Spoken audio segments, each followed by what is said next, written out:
my family tried to push me aside, I broke free and showed them who's in charge. My mom's hand was already on my elbow, steering me forward through the backyard like she could physically guide me into saying the right thing, and the fairy lights above us made everything look softer than it felt. The speaker crackled as my uncle tapped the microphone, people laughing and clapping because they thought this was going to be one of those harmless family announcements. I could smell smoke from the barbecue and the sugary punch someone had spiked with too much vodka. My dad stood by the trestle table with a beer in his hand, smiling at the crowd like he was about to accept an award. My brother Ryan, golden boy Ryan, crisp button-up, perfect teeth, stood beside him with his arm around his girlfriend, eyes flicking to me with a look that said, "Don't ruin this." Then my uncle boomed, "All right, everyone, quick toast. Big news for the family business." And my stomach dropped so hard it felt like my ribs shifted. My dad raised his glass and said, loud and proud, "From next week, Ryan will be officially running Harper & Co. Catering as director. Jules has agreed to step back and support from behind the scenes, where she's always been happiest. We're so proud of her for finally putting family first." The applause hit me in the face like hot air. Mom squeezed my elbow harder, whispering through her smile, "Just nod. Please. People are watching." I felt my hands go cold. I tasted metal. I looked at the faces turned toward me. Cousins, neighbors, the clients my parents invited because they love showing off, and all I could think was, they're doing it. They're actually doing it. They're stealing my life with a microphone. It didn't feel like a heroic moment when I opened my mouth. It felt like trying to breathe with a hand over my nose. My heart was hammering so hard my vision fuzzed at the edges, but my voice came out steady anyway, which scared me a little because that kind of calm only happens when something snaps clean inside you. "I haven't agreed to step back," I said, and the applause faltered in confused little bursts. My mom's nails dug into my skin like she could pinch me into silence. Ryan's smile froze. Dad's face tightened, and I watched him do that thing he always does. Turn embarrassment into anger before anyone can see him feel small. "Jules," he said, warning, "don't do this here." I kept my eyes on a microphone, like it was a line I could hold on to. "You announced it here," I said. "So yeah, we're doing it here." It was a Tuesday night, 3 weeks earlier, when I realized they weren't just taking my work for granted anymore. They were quietly rewriting it, so I didn't exist. I was alone in the commercial kitchen after a 12-hour day, wiping down stainless steel benches that smelled like lemon sanitizer and roasted garlic, my feet throbbing inside shoes that had been wet since lunch. Ryan had just left, breezing out early like always, waving his phone in the air and calling, "Love you, sis, you're a legend," like that was payment. I sat on a milk crate near the walk-in fridge and checked my emails because I couldn't stop myself, because even exhausted, I'm the person who closes the loop. There was a message from our biggest corporate client, an events manager I've worked with for 4 years, forwarding a PDF contract. The subject line made my stomach clench. Updated agreement with Ryan Harper. Not Harper and Company. Ryan. I opened it and saw his name on the header as director, with my name listed as operations assistant. Assistant. Like I was the girl who refilled napkins. Like I hadn't built the systems, won the accounts, trained the staff, fixed the disasters, done every run to the supplier when the delivery didn't arrive, stayed up at 2 a.m. ordering packaging because we were out and someone forgot to tell me. I read it 3 times thinking my eyes were wrong. Then my cousin Mia texted me a screenshot from a family group chat I wasn't in. Mom had written, "We'll announce the leadership change at Dad's Sunday barbecue. Jules won't embarrass us in front of clients." Dad replied, "She'll sulk, but she'll accept it. She's always needed direction." Ryan sent a laughing emoji and wrote, "Finally. I'm sick of her acting like she owns it. The thing is, I do own it. Not emotionally. Not in my heart. Legally. On paper. The business registration, the ABN, the bank account signatories, the lease for the kitchen, the equipment loans, all of it. In my name. Because when Harper & Co. was just an idea, and my dad was sulking about being made redundant, and my mom was panicking about bills, Ryan was finding himself, and I was the one with a stable job and decent credit. I signed for everything because someone had to. I told myself it was temporary. I told myself we were building something together. I told myself I was being a good daughter, a good sister, a good person. What I didn't admit, because it sounds ugly, was that I was also trying to buy love in a family where love always seemed attached to usefulness. It started small. We catered my cousin's engagement party, then a christening, then a local gym's opening. We got one corporate gig, and I poured myself into it like my life depended on it. Menus, costing, allergy systems, staffing rosters, the whole thing. I made spreadsheets that would make an accountant cry. I designed packaging labels and built our website at midnight in my apartment because we couldn't afford a designer. Ryan did the fun parts, taste testing, chatting to customers, taking photos for Instagram, walking around in a branded apron like he was a celebrity chef. My parents adored it. They adored him. He's a natural. Mom would gush. He's got charisma. Dad would say, like charisma pays invoices. I was the one who got, "You're so organized," said in that tone that translates to, "You're convenient." As we grew, the dynamic got worse. Ryan started turning up late and leaving early. If a staff member quit, he'd shrug and say, "We'll find someone." If a supplier messed up, he'd say, "Not my problem." If a client complained, he'd charm them, promise the moon, then dump the fixing on me. Every time I tried to address it, my parents did that classic teamwork of minimizing and redirecting. Mom would say, "He's under pressure." Dad would say, "Don't be so controlling." Ryan would smirk and say, "Relax, Jules, you love being the boss anyway." And if I pushed harder, Mom would get teary and say, "Why do you always make things difficult?" Like my boundaries were a personality defect. So when I saw that contract listing me as an assistant, something in me went ice cold and clear. Not rage, clarity.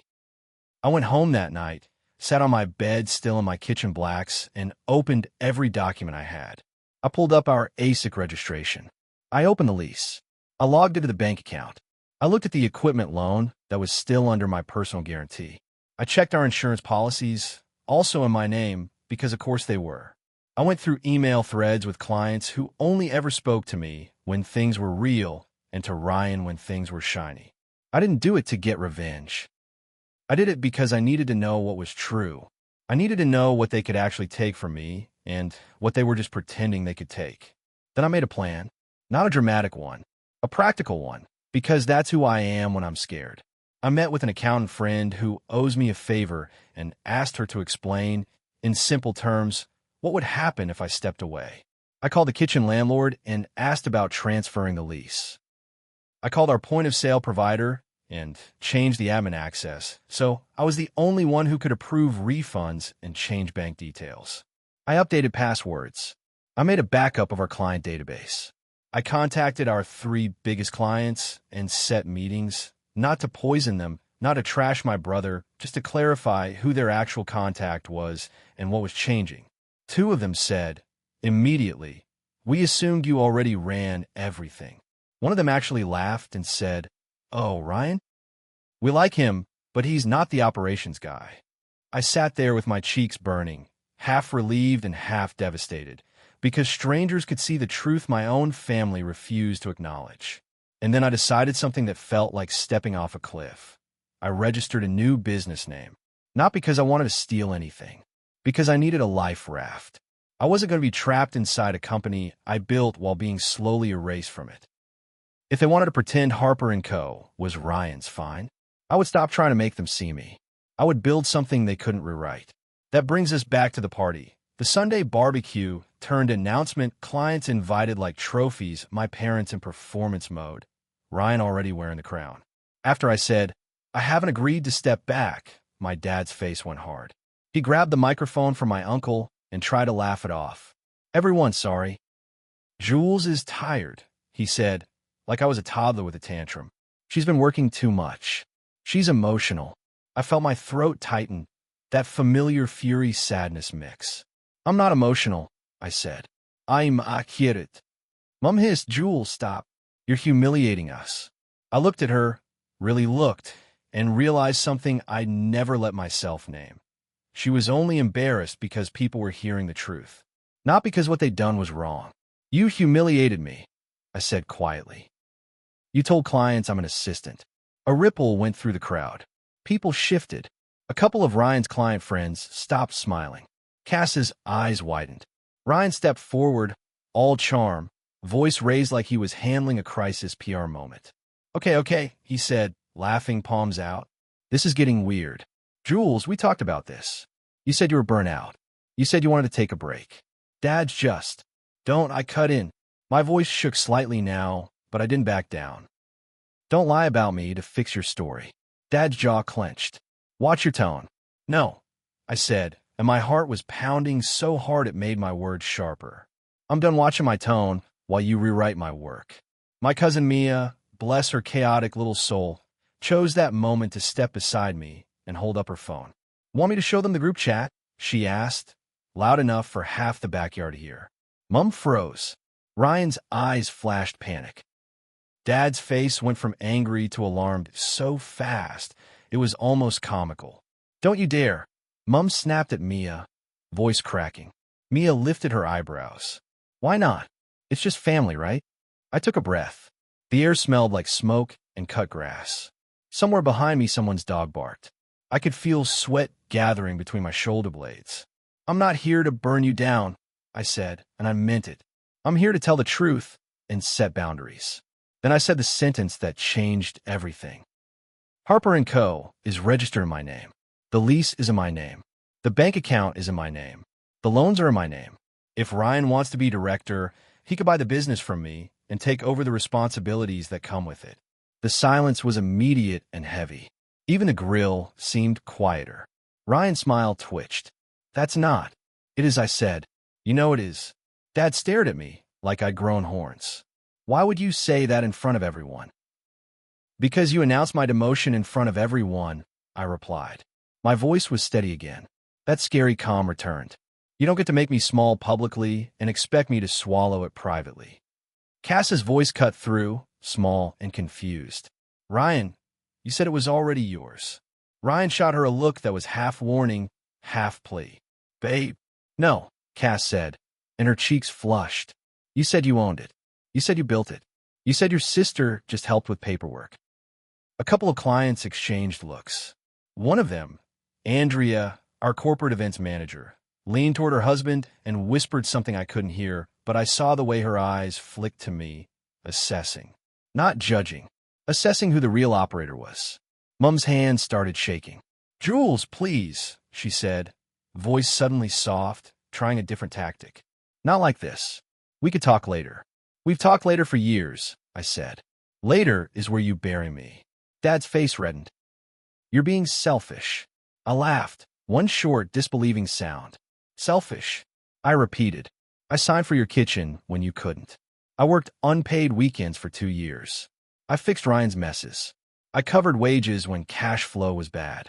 I've been carrying this family's dream on my back while you tell everyone Ryan is a natural. Ryan snapped, the charm cracking. Because you love control, he barked. You love being the martyr. You act like we forced you. You did, I said, and my voice went quiet. You forced me into being the responsible one and then punished me for it. My dad stepped closer, voice low, dangerous. Are you threatening your family? No, I said. I'm ending the threat you've been living off. Then I reached into my bag and pulled out a single envelope. Not dramatic, not thick. Just one piece of paper inside. I held it out toward Dad. This is a buyout offer, I said. If you want Ryan to run Harper & Co., you can buy my share and remove my name from the responsibilities. I've calculated the value based on the last 2 years' financials. If you want to negotiate, I'm open. If you want to pretend I'm an assistant, I'm not. Ryan stared at the envelope like it was a grenade. You can't do this, he hissed. I can't, I said, because I'm the one who signed when you wouldn't. Mum's eyes filled, and she did the thing she always does when she's losing. She made it about emotion. So you're abandoning us, she whispered, loud enough for people nearby to hear. After everything, the Omi would have folded right there. I felt it, the reflex to rush in and soothe her, to make her feel safe so she wouldn't punish me with coldness. I felt my chest tighten with it. And then I pictured that contract again, operations assistant. The way they'd been laughing in that group chat about me folding. The way my dad had just called me emotional like it was a flaw. I swallowed and said, I'm not abandoning you. I'm refusing to be exploited. Dad's mouth opened like he had a comeback, but nothing came out. Around us, the party was fractured. People pretending to check their drinks, cousins hovering, clients suddenly very interested in their shoes. The energy had changed. My family couldn't control the narrative anymore because too many people had seen the seams. Andrea, the corporate client, stepped forward a little. Jules, she said carefully, can I ask, will this affect the November conference? Ryan snapped his head toward her like, don't you dare ask her, but Andrea wasn't looking at Ryan. She was looking at me. No, I said, and I meant it. Your event is covered. My team, and I will deliver it professionally. That won't change. Ryan's eyes flared. Your team? He scoffed. Our team. I corrected automatically, then caught myself. I exhaled. Actually, my team. The staff you call extras are people I recruited, trained, and pay. They've already told me they'll go where the stability is. That was the moment Ryan looked genuinely scared. Not angry. Scared. Because for the first time, he could see a world where charm didn't keep him afloat. My cousin Mia leaned closer to me and whispered, holy hell, like she was half terrified and half impressed. I didn't feel victorious in a fireworks way. I felt clear, like I'd stepped out of fog. I handed the envelope to my dad, then looked at my mom. I love you, I said, and my voice cracked on it, which made my eyes sting. But you don't get to push me aside and call it family. Then I turned to Ryan. If you want to be in charge, I said, be in charge of the hard parts too. The payroll, the insurance, the lease, the 3 a.m. supplier calls, the angry client emails, the tax, the risk. Otherwise, stop wearing my work like it's yours. Ryan's jaw worked. For a second, he looked like he might explode, like he might throw a tantrum in front of everyone. But he didn't, because Cass was watching him with a different expression now, less starry-eyed, more cautious. Because Dad was holding the envelope like it weighed a ton. Because the clients were watching. Because the story wasn't bending the way it always had. I left not long after that. Not in a dramatic stomp. I just walked through the side gate like my legs weren't shaking, got into my car, and sat there gripping the steering wheel so hard my fingers hurt. My whole body started trembling once I was alone, like adrenaline finally had permission to exit. I stared at the streetlight reflecting on my windshield and felt this rush of grief hit me. Grief for the years I'd spent trying to earn a place in a family that only valued me when I was useful. My phone buzzed immediately. Mom, how could you do this to us in front of clients? Dad, come back inside. We need to talk. Now. Ryan, you're insane. You're ruining everything. Then, 3 minutes later, a message from Andrea. I'm sorry you're dealing with that. For what it's worth, you've always been the one we trust. That one made me cry. Not because it was flattering, but because it was true. And it was the first time someone said it plainly. The next week was ugly. My parents tried to yank me back into the old dynamic like it was elastic. Mom cried and said I'd humiliated them. Dad got angry and said I was weaponizing paperwork. Ryan swung between rage and fake apology. He sent me a message that started with, I didn't mean it, and ended with, but you're selfish. Cass called me once, voice shaky, and asked, is it really in your name? Like she needed to confirm she wasn't crazy. I told her yes. She went quiet for a long time and then said, softly, I didn't know he was like this. Here's where the I showed them who's in charge part actually happened. Because it wasn't at the party. It wasn't with a microphone.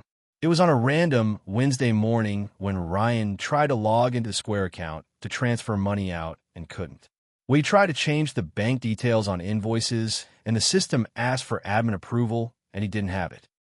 We called our casual staff, and half of them said, we're working with Jules, sorry, because they were tired of being underpaid and overpromised.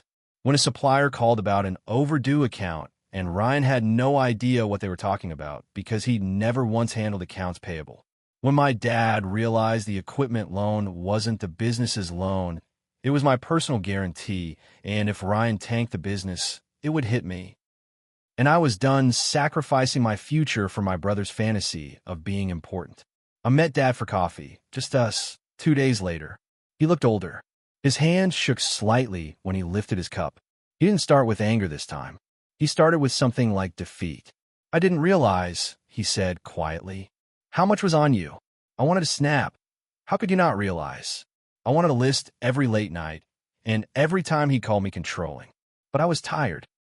So I just said, now you do. Dad swallowed. What do you want? I exhaled slowly. I want out, I said. Or, I want respect. Those are the options. He nodded, eyes down. And Ryan?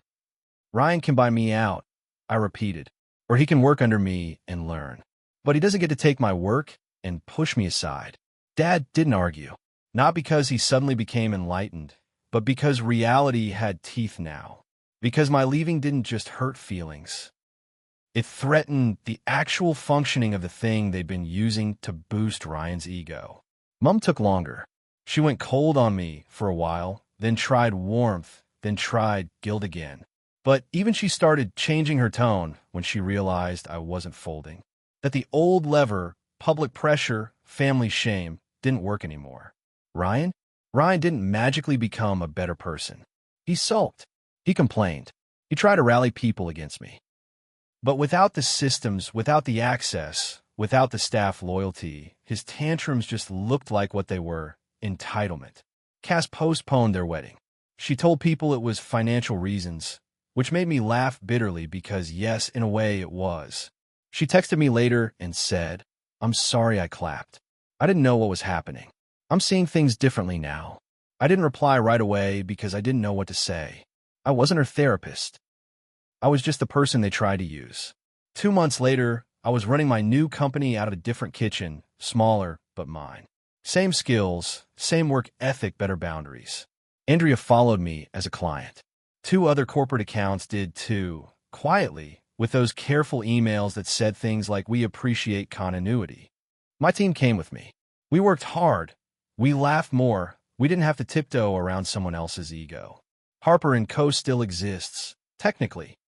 My parents ended up selling most of the equipment to pay me back a portion and reduce the loan risk. Ryan tried to do pop-up coffee for a while, then got bored, then moved on to something else. My mom still tells people, in a slightly rewritten version, that Jules wanted independence. Which is true, just not in the way she means. And sometimes, late at night, when I'm locking up after an event and the kitchen is quiet and my muscles ache, I think about that party. About the fairy lights. About the clapping. About how they tried to push me aside like I was a replaceable part in my own life. And I think about the moment I said out loud, no, that's what breaking free looked like for me. Not revenge. Not cruelty. Just refusing to be rewritten. Just finally understanding that being the responsible one doesn't mean being the sacrificial one. Just showing them, calmly, painfully, publicly if necessary, that I'm not a background character. I'm the person who built the foundation. And if anyone wants to stand on it, they're going to acknowledge who laid the bricks.